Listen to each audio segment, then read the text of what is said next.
This is KGW News at Sunrise. We'll see how I do. I'm just going to go grocery shopping and make sure I don't need to be out when the roads aren't safe. So there's really no reason for me to be traveling in the storm if I don't have to.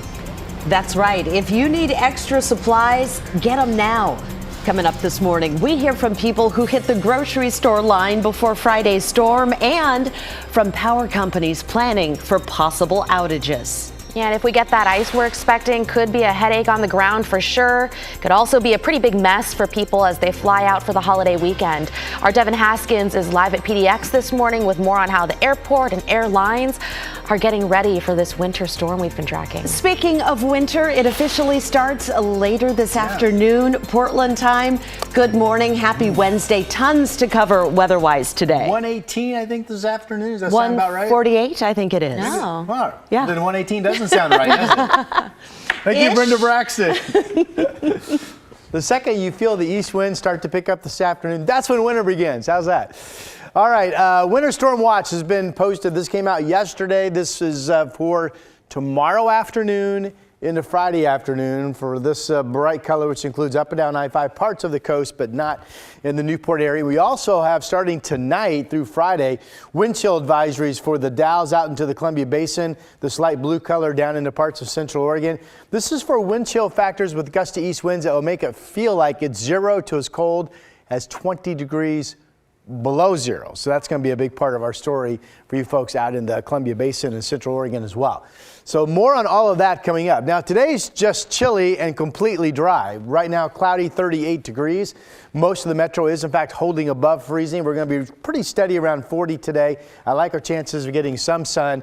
During the day, east winds will start to pick up. We get super cold tonight. And we still absolutely expect bad icing from freezing rain and sleet tomorrow night into Friday morning. More on that coming up. You got it. Thank you, Rod. Well, that freezing rain is expected to hit right as we get into some of the busiest travel days of the year. And the number of people flying is forecast to be near pre-pandemic levels. Devin Haskins is live at PDX this morning, checking in on how it's preparing for the storm. Good morning, Devin. Hey, good morning, guys. Yeah, take a look at this behind me. You see how busy this airport is. It is only 5 a.m. and there are tons of people here at PDX.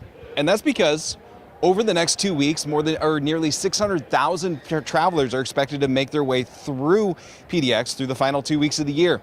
Friday expected to be one of the busiest days of the airport. Now, that all being said, the freezing rain could change all that, especially if people delay or move up their plans. So knowing that the weather is going to be bad, what does that mean for airport operations? Well, for them, they'll apply de-icer to those paved surfaces so that ice doesn't build up around the terminal and on the airfield. The airlines, on the other hand, have the responsibility for de-icing the airplanes themselves. Alaska Airlines, for instance, says aircraft can't safely operate if there's snow or ice accumulation on the wings or tails. So they say it's critical that they remove it before takeoff for obvious reasons. De-icing a plane does take time, and that could lead to delays or cancellation. So they can de-ice planes and get more planes through the airport to take off. Alaska Airlines also says for them it means that they'll proactively cancel flights so they can get more flights to take off. The airport, on the other hand, says they're going to do everything they can to get those planes moving and get you to your place. We're going to do everything we can to prevent ice from building up. Again, snow, not as difficult as ice, right? You kind of brush that out of the way. The ice is really where it gets challenging. So there's a lot of eyes on the weather forecast, and we're going to wait and see what happens. All right, so the main takeaway here, talk to your airlines to see if you can maybe delay your flight or move it up, maybe take off today or tomorrow if you don't want to be stuck in getting to the airport to catch your flight, or move it to Saturday or something. But talk to your airlines and see what's happening.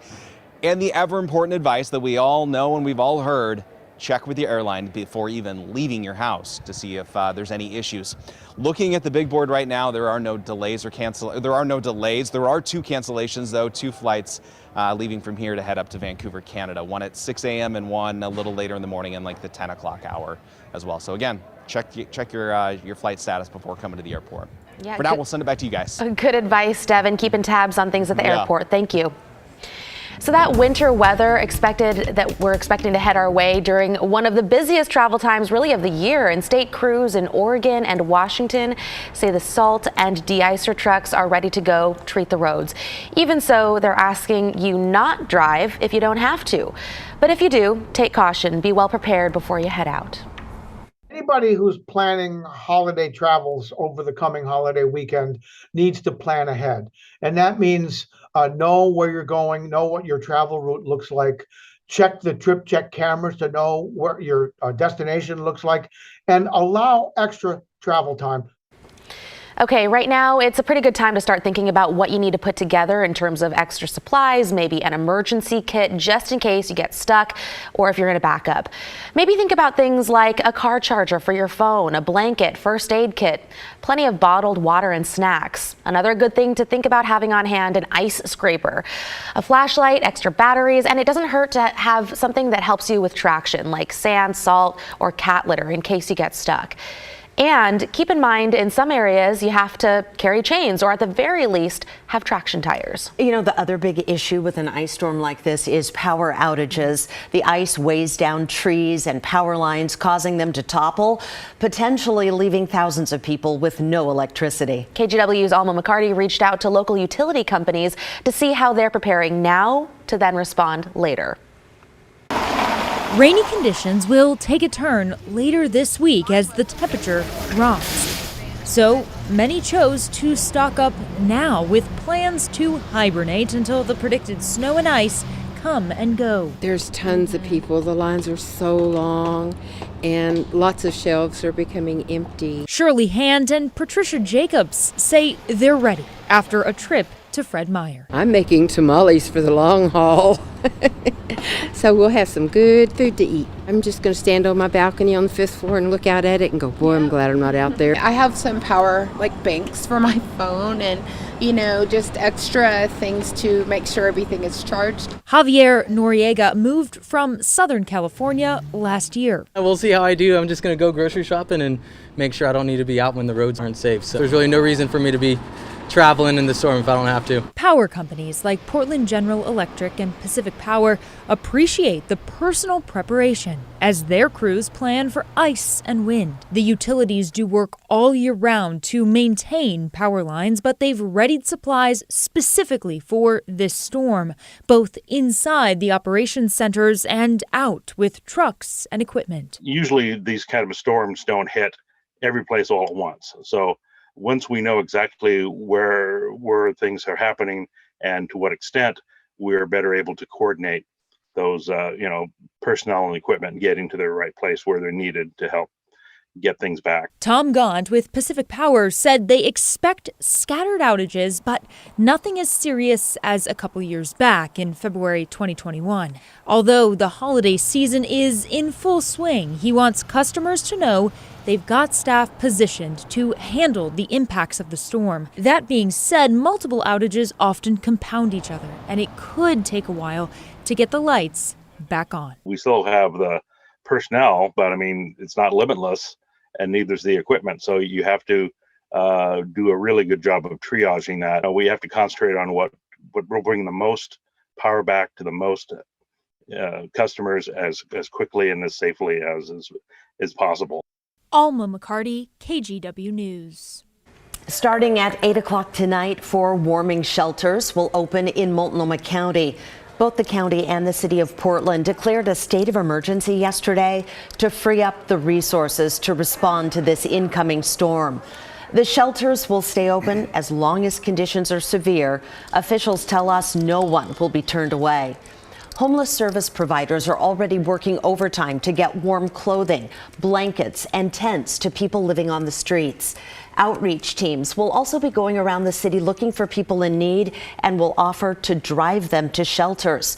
You can also call 211 for information on shelters or to request a ride. Be sure to stay with KGW for continuing coverage of all the winter weather this week, whatever form it takes. You can find the latest forecasts and details on closures and cancellations here on air, on KGW.com, and on our KGW app. And there's power lines down all the way across the road this way, And all the way across the road this way, there is absolutely no way for me to leave my house. Yeah, you may remember that 2021 ice storm. Not pretty at all. It created a total mess on the road. Brought down a bunch of tree branches, power lines. At its peak that weekend, 250,000 PGE customers were without power, and it left tens of thousands of people in the dark without heat for several days before that power came back on. Many others went without power for well over a week. The cleanup that followed then took weeks. We want to make clear, though, we're not expecting this week's icy conditions to be as bad as what we saw back in 2021. But hey, you know, it's always good to be prepared for the possibility of extended power outages, limited travel, especially as we head into the holiday weekend. That was a February storm of 2021. And remember, it wasn't the same. About half of us, my half, got nothing but snow. We had 15 inches of straight snow up in Clark County. Remember, the ice set up around Westland, Oregon City, and then down through Clackamas and into Salem. And the difference this time around is that had ice accumulations of 2 inches or greater. That's a lot of weight on power lines and trees. This time it looks like the worst case scenario is going to be about 1/2 inch, not 2 inches, but 1/2 inch of ice weight on trees and power lines. That would likely do some damage, but not as much. Good distinction. The point of that story. All right, so if you are just waking up, the Weather Service has popped up, which is right on schedule. A winter storm watch that starts tomorrow afternoon through Friday afternoon. That's the bright colors here up and down I-5, including parts but not all of the coast. Then the light blue color, this is big news. Wind chill advisory posted starting tonight through Friday morning for wind chills thanks to gusty east winds, where if you're outside it will feel like it's 0 to as cold as 20 degrees below zero. That's you folks in Madras, the Dalles, out toward Pendleton. Good grief. All right, winter storm watch tomorrow into tomorrow afternoon through Friday p.m. Right now, the latest is precipitation will start picking up here in the I-5 corridor of the Willamette Valley tomorrow afternoon. It will be a slow pickup. It's tough to tell if it's bad or in the afternoon, or is it not really getting bad until more like 7?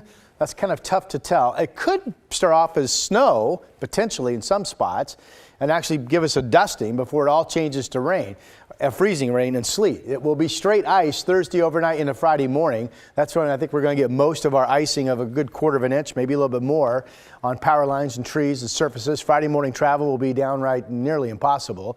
Friday warming during the day will take place south of the gorge winds. That's south of Portland. So Salem could be up into the 40s with rain Friday afternoon, while Portland is still around 30 degrees with freezing rain, for example. And then some areas, including Portland and near the gorge, will still be icy potentially into Saturday morning, and then see warming later in the day Saturday. So this is noon tomorrow. This is kind of the latest frame where we're like, you're okay. So I would just, in your mind, you don't want to mess around with it. Be home by noon tomorrow. Then certainly in the evening it gets bad. This kind of salmon color, that is all straight freezing rain and sleet blanketing the area and coming down all the way into Friday morning. That'll be the worst of the storm, it looks like. Right now we're completely dry, and from Kelso down to Eugene, you can see temperatures are actually above freezing, so it's not that bad outside. This will be a day where east winds start to pick up, though. Partly cloudy skies developing, steady temperatures around 40. Overnight lows at least into the mid-20s tonight, and if you're in a spot where you don't get much east wind, you could wake up into the teens tomorrow morning. It gets really cold tonight.